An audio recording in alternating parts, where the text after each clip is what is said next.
Hi everyone, it's Sam from Sitemate. Permits are authorising documents containing approvals to proceed with usually hazardous types of works. And in this video, we're going to look at how you can set up a tunnelling permit or permit to tunnel inside of Dashpivot so that you can organise and track your permits with greater speed and with greater control. So we've already gone ahead and set up this tunnelling permit inside of Dashpivot, and you can see that it's been set up as a workflow, which means that if I was to add a permit by clicking this button over here, the permit is first going to sit in this first column, and then as it gets signed, it's going to move from column 1 to column 2 to column 3, and so on until ultimately it expires and is closed out. So I'm going to go ahead and add a new permit. You'll see that we've already set up this template with a series of fields, so we can start to fill this out. We've got drop downs and text fields and so on. One of the really handy things about permits in particular is the ability to set up expiry dates. So if I was to open this up and pick the 30th as the expiry date, you'll see that it automatically shows me how many days are left before we reach this date. And so if I was to open up this permit tomorrow, it would say 7 days, that after that 6 days and so on until we reach the 30th, in which case it would just say expired. So it's a really handy way to automatically sort of track how many days are left.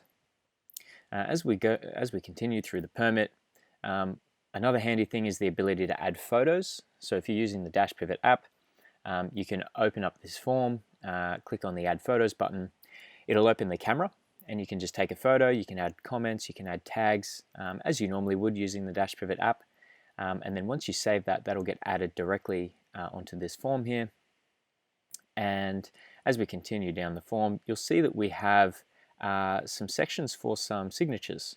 And you'll see that this one tells me that if I sign it, it's going to move it to the next column.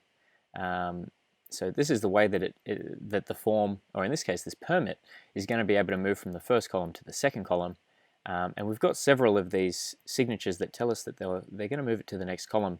But these ones are disabled, and the reason for that is that these particular approval signatures need to happen in sequence. They can't happen in any random order. They have to be done as per the way that you've configured your workflow. So I'll show you that in a second. The last thing I want to show you on the form itself is the ability to upload PDFs and mark them up. So in this case, maybe you've got a PDF of the face, so the cut face, and you need to mark that up. If you're using the Dashpivot app, it's very easy to open up that PDF, and then you can mark it up, redline mark it up.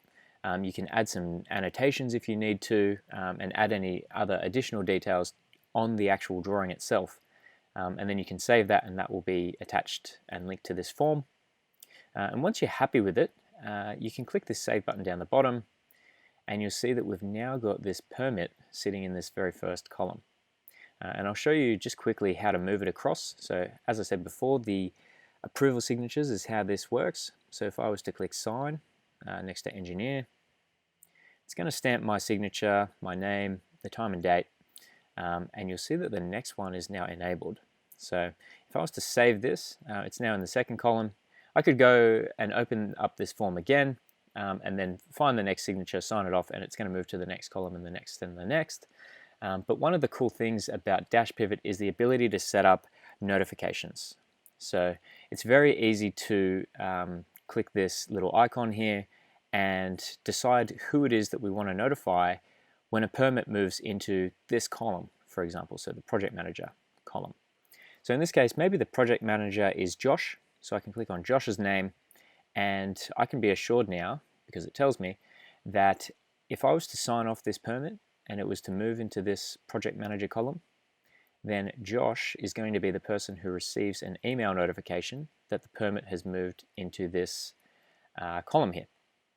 And Josh can open up his email, click on the link to view the permit, open it up inside of Dashpivot, fill out the relevant details and review the permit, and then he can sign it off and move it, in this case, to the active column. So that's how we can set up workflow notifications, and that's how we can move it from one side to the other. The last thing that I want to mention, particularly for permits to tunnel, the ability to access and fill out these permits while you're underground, or if you're in a remote area, Dash Pivot is able to work offline. So if you're using the Dash Pivot app and you don't have a Wi-Fi connection or you don't have a cellular connection, the apps still work offline. And then once you return to the surface and you regain a connection, it's going to synchronize all of that information back up into the cloud, into Dash Pivot, for everyone else in the team to access. So over time, you're going to end up with something that looks a little bit more like this, where you might have several permits inside of your workflow. What's really handy about Dash Pivot is the ability to convert all of these forms that have been filled out into a register. So we can just toggle it from this workflow view to this register view, and you'll see that we've got all of our forms. And effectively what we've done is we've converted all of the fields into different columns, and that's what you see here. And it's really handy in this format because if we needed to pull up all of the permits for a particular control line or a particular road header, it's very easy to do that inside of the register view. And we can apply a filter, pull up that particular record, and then if for whatever reason we need to export it, we can do that as well. We can make a selection and click any of these options across the top. So export to CSV if we need to open it inside of Excel. We can export this whole register as a PDF if we need to, or we can download multiple forms as their original sort of PDF formats. So that's all possible in here. If you want to get started with a permit, a tunneling permit to work tunneling, the easiest way to do that is to click on Add New Permit inside of the Permits section. You'll see that we've got a Choose from Free Public Template Library option. If you click on that and you search for permit to tunnel or tunneling permit, you should be able to find this permit which I've shown you today.